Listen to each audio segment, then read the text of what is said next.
Welcome to this episode of the Provoke Media podcast titled Earning a Seat at the Table for Earned Media. I'm Megan Keogan, Head of Content Partnerships here at Provoke. With the declining number of publications and shrinking newsrooms, some may believe earned media is a thing of the past and PR budgets will shrink or even be overlooked altogether. Stacy Bataille, Senior Vice President at Coyne PR, is here with us today to talk about the evolution of earned media and how PR professionals can ensure PR stays in the marketing mix.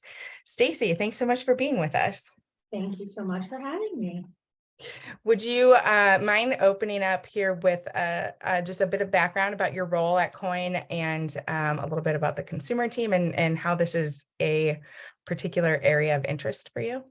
Absolutely. So I am a Senior Vice President here at Coyne. I've been here for 22 years. We are a mid-sized agency and full service. Media relations is at the cornerstone of what we do. And that's why I'm so passionate about it and here to talk about it today. Thank you. Well, we are very excited to be talking about it with you today. Let's start from the basics. 101 level. What is your opinion of earned media, where it's been and what it is today? Sure. So, because earned media is in fact earned versus paid, and it becomes more organic, and therefore, consumers view it differently than a paid advertisement, or that's what we hope out of the marketing mix. They're separated, right? There's earned, which is organic, and the paid, which is paid. And the state of it today, we've talked about earned media over the years, how it's evolved, but here in 2023, is earned media looking different to you in the approach as far as how Coyne is interacting with it? Yes, some may say that it's dead, but it's not dead. It's definitely evolved, over the years, as it should, right? All media has evolved over the years. So PR should, evolve with it. So it's, the number of writers decreasing and the specialty writers becoming just generalists, that's a major part of it. When I started off my career, 22 years ago, I had a Rolodex of food writers, Rolodex, right?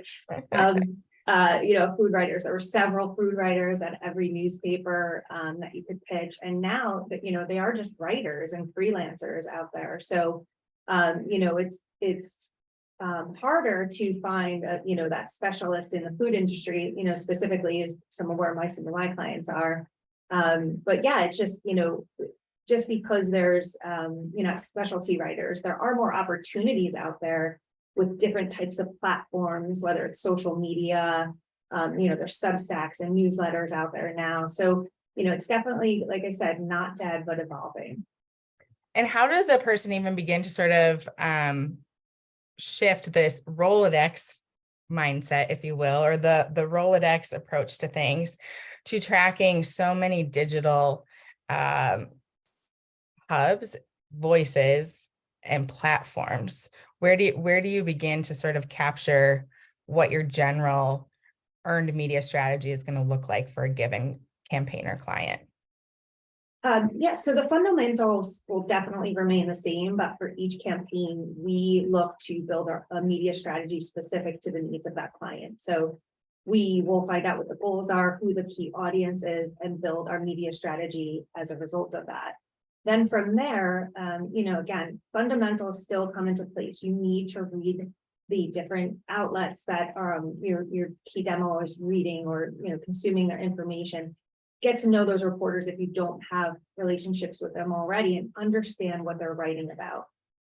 We do use some tools that are AI based that are helping us now versus some of the past tools that are out there, but there's still that human element that's always important. So they might help you start off a list or get to know some of the reporters that would cover a story. But really, it takes that human element to really dig in and understand and customize your media strategy and your pitches accordingly. And how do you recommend, or what has your experience been with like breaking through the noise? So say we're looking at a Substack reporter, we're looking at somebody on Instagram, a DM when there's millions or thousands of followers, like what does that look like to build the relationship? Because it's a lot different than getting someone's voicemail in the newsroom. Oh, absolutely. I mean, and you have to think about it. So freelancers and reporters, full-time staff reporters are still receiving hundreds up to thousands of stories, daily, weekly. They're covering different beats. And so you really do have to stand out in the crowd.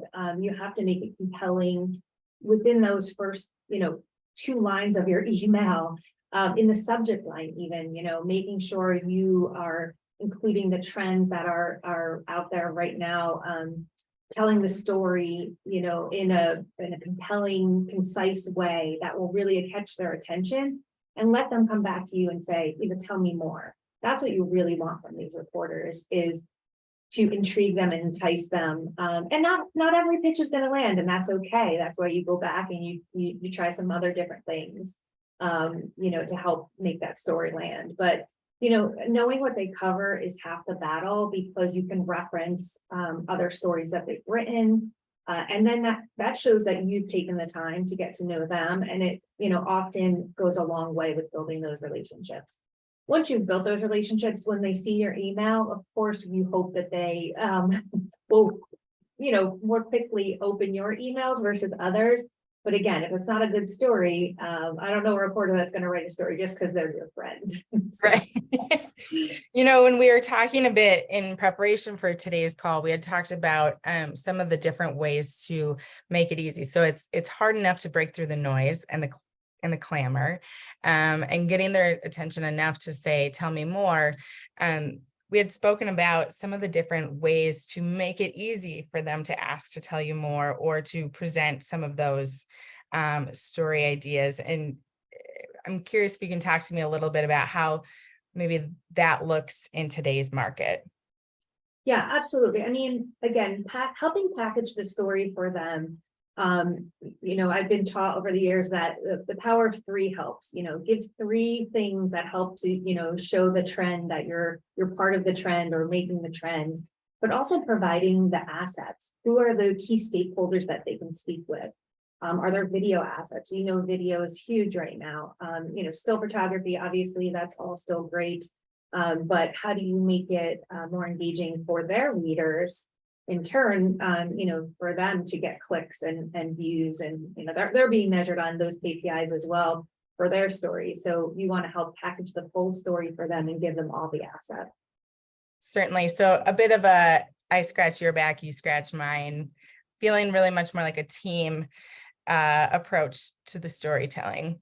Absolutely. Is that something that you think has kind of, in your perspective, shifted or evolved to be more collaborative in the storytelling with this new era of earned, if you will? Absolutely. I think, it's you have to think of it as a full circle too, right? So you're helping to provide a story. If you see that they're covering a certain topic, we even get some of those inquiries coming to us. I'm looking for XYZ topic. It's National Donut Day, and here's where to get a free donut. So we know to provide all the details for that. But the other thing too is you have to follow through and share their stories after they've written them as well. Help your clients by expanding the region, but also helping to amplify the reporter as well. And just saying thank you too for covering your brand or your topic. It's those little things that can go a long way. Absolutely. Do you find yourself sort of counseling your brands as well, to what that reciprocal amplification might look like, or packaging up a strategy that also boosts the reporter's work on a given topic? Yeah, I think a lot of the times brands are not sure if they're allowed to, right? So confirming with the reporter, which 99% of the time they're all for it, which is a bit different than back in the day. You used to have to get approvals to post a magazine article, or there were copyright issues. Now I think the more amplification for everyone, the better. So I think that has changed a bit. Absolutely. So let's tap into sort of the wild, wild west, if you will, which is the topic of TikTok and the dozens of inquiries I'm sure that you field on a regular basis, and many of your peer practitioners also are experiencing, but when it comes to the issue of TikTok, is it a do or a don't? And where do you begin with the counseling for your brands on that platform? Yeah, I would definitely say it's not a this or that, it's an and, this and that. Being integrated is really important. I think first and foremost, it's understanding where the audience is and where they're getting the information and the type of information that they want to consume. And that's the best way to reach them. So, that's going to depend every single time and on every single situation. Brands don't have to be on TikTok to engage on TikTok. They can do that through influencers, through, other means as well. Obviously there's paid, and that's a big part of it as well, but you can still build those relationships, with the influencers. And then media outlets are on TikTok now. So GMA has, extended interviews on their TikTok. There's content that's not appearing in the traditional news space that is then appearing on the TikTok channel. So it's definitely something that it's not it's not an or, it's an and. And we've talked a little bit about this idea of media influences media, and that was something that you've shared with me. Talk to us a little bit today about what that might look like or what that means. Yeah, sure. And again, I keep on going back to not a lot has changed, right? That is still a fundamental. Back 20 years ago, broadcast and print were influencing one another, radio, all of that. So it hasn't changed in a sense. It's just which is influencing which, right? So we have, clients that will sometimes launch a new product on Instagram, Peeps, for instance. We have Easter coming up, and they have all new flavors that launch and partnerships that launch. And in some cases, we will launch on Instagram first, and media will see that and say, hey, send us your kit. Now, certainly we were planning to do traditional, proactive outreach as well, but it's exciting to see that the media are following us as well on Instagram to see what we're up to. And so, one doesn't have to, it doesn't have to be one or the other. Sometimes you're the lead role and sometimes you're the supporting role, but they all work together and in a tandem. I think one thing that kind of pops to mind when we talked about, breaking through the noise and the clutter, if you will, to land in someone's inbox, often the approach is, what can you do different, or how can you sound different, or how can, how can your message be different or unique among the millions or thousands that they're getting? And the opportunity to present something visual over Instagram, or something that is fun and playful or colorful, is in fact different from your form letter or your story pitch. And I think that right there is something that is such a unique, maybe under recognized value of doing something like a Instagram first launch. Exactly. Yeah. Think of those opportunities where they're going to get excited about it, visiting, the bakery for Entenmann's, or, where they make the Peeps and you get to have the first marshmallow off the line, things like that. It's exciting to media, and it sets it apart as far as content. Now, you can't offer that to everybody, but, it is something for those that you're trying to build, strong national relationships with, that works really well. It sort of reminds me of something we had previously spoke about, which was the Entenmann's Little Bites brand and the opportunity that it presents to remain integrated across platforms, both with traditional and then today's version of earned. And that is you were starting to talk about that, but I was just hoping that you can talk a little bit more about that particular case study. Yeah, absolutely. So with Entenmann's, there's just such huge brand fans, and we love to embrace that. So we're always looking and listening on social media for opportunities. And I say we, meaning the PR team, the social team, the influencer team, the consumer relations team, everyone's in on, wanting to hear our consumers and what, good or bad, we want to hear it. And so, but there's opportunities where those great stories pop. So there was a story where a young boy was upset because there was only 4 muffins in the pouch, and his mom was only going to allow him to have 1 pouch. So he wrote a letter to the brand, and a mom posted it on social media. And so of course we saw it, customer relations saw it, and they said, okay, we have to do something. So we do this often, put together a nice care package with product and a letter. It said, we love that you love our brand. And in turn, the mom then posted it again on social. That got picked up by Good Morning America as this feel-good story. So again, it's just this idea of where it starts and where it ends can change, over the years. But it's the good story that media want to cover. That's really what's hitting, in today's news cycle. Totally. As we sort of kind of start to wrap up this episode, what are some of your key tips or best practices to ensure that earned media remains a part of the marketing mix? Yeah, so I mean, the landscape will always continue to evolve. So you have to stay on the forefront. You have to make sure that you're, seeing those trends and jumping on them. And I say trends meaning media trends, where the media is, how they're writing, what they're wanting. There are a lot of seminars and podcasts out there where journalists are speaking to PR people specifically. Here's what we like for you to do for us. And here's how it'll help land a story. So just making sure you continue to stay on top of those learning opportunities to meet the media where, they want to have the story. Of course, creativity is always going to be number one. Creative stories, creative storytelling, intriguing, enticing stories are what is going to hit. So sometimes brands think that everything is a story, everything is good news. So PR professionals, that's our opportunity to counsel our clients on what we feel is newsworthy. And, some of the information can live and sit in other places like newsrooms or on social channels, or, in other places like consumer newsletters and such.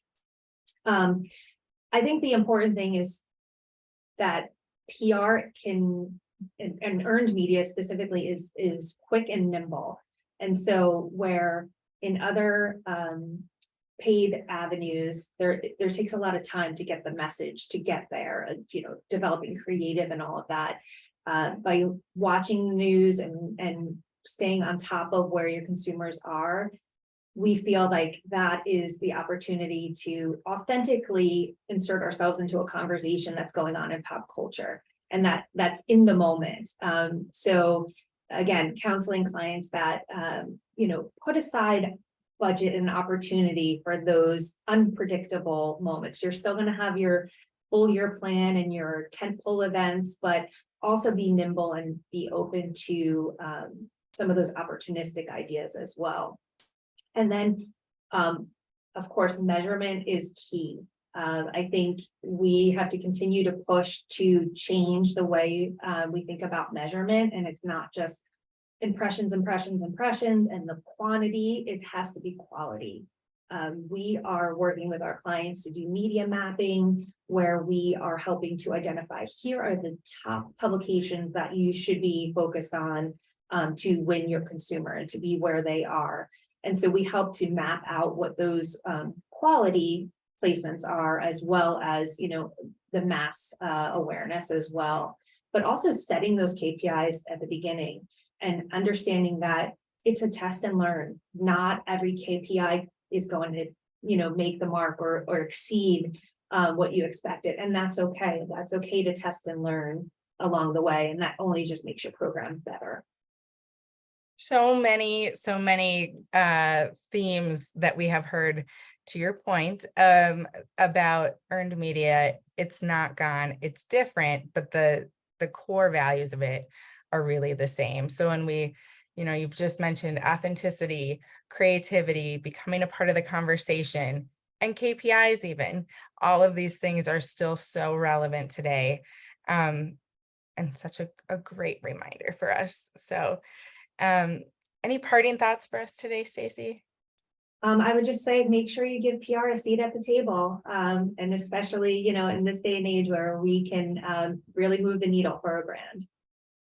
Absolutely. Well, Stacy Bataille from Coyne PR, thank you so much for being here. This has been the Provoke Media Podcast, and I'm Megan Keogan. Thank you.